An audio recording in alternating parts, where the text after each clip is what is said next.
Hi guys, welcome back to Let's Cook with Honey. So today we are making saag and we will make this in our instant pot. So let's start.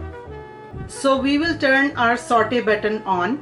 So we need 600 gram of mustard leaf or rupini. And when we start to see them wilting, then we will add our spinach and other greens. And we have 350 grams of spinach chopped. Now I'm going to add slowly. Just keep adding little by little. And I am adding our remaining spinach. 1 bunch of fenugreek leaves. 1 small bunch of dill. 3 to 4 green chilies. 200 grams of broccoli. This will make your saag creamy. 10 to 12 garlic cloves and 1 tablespoon of ginger. 1 teaspoon of salt. 1 teaspoon of chili pepper. Half teaspoon of turmeric. And I will add 1 cup of water. And now I am going to cancel saute mode and I am going to close the lid and turn your nozzle to ceiling and press pressure cook. We will cook for 10 minutes. It's been 10 minutes. Now we are going to release the pressure. Now I am going to open our lid.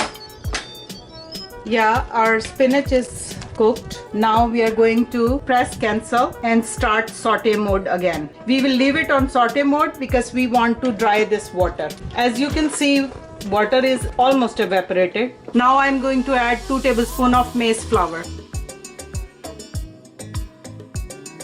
and mix it.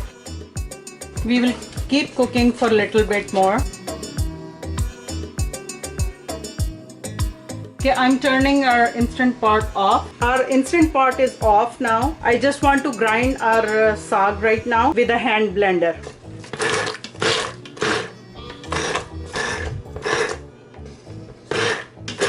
That's enough. Now we have to make our tadka for saag. Our heat is on medium high and in our frying pan I'm going to add half cup of oil.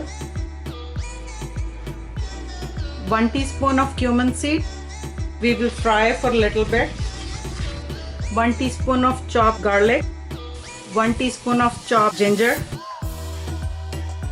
We will let them fry for a little bit.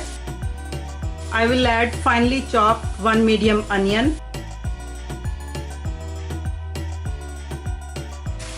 1 teaspoon of crushed chilies. Now you need 1 large tomato or 2 medium-sized tomato. I'm adding little bit water.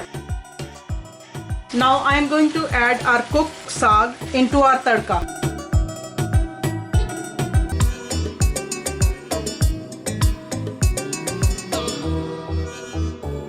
This is ready now. We are going to dish it out.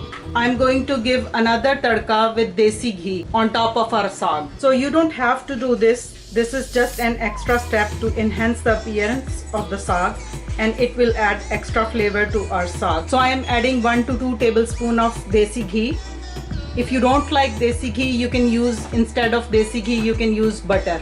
I'm adding 1 green chili and we will fry it for a little bit and 2 dry chilies. And I am adding 2 cloves of sliced garlic. We have to fry our garlic until it becomes light brown. Now we will turn our heat off and I'm going to pour this on top of our saag. Spinach has its own salt in it. That's why before we added in just 1 teaspoon of salt and now we are adding in 1/4 teaspoon more of salt. This is the final product. If you like this recipe, please like, comment and subscribe and enjoy.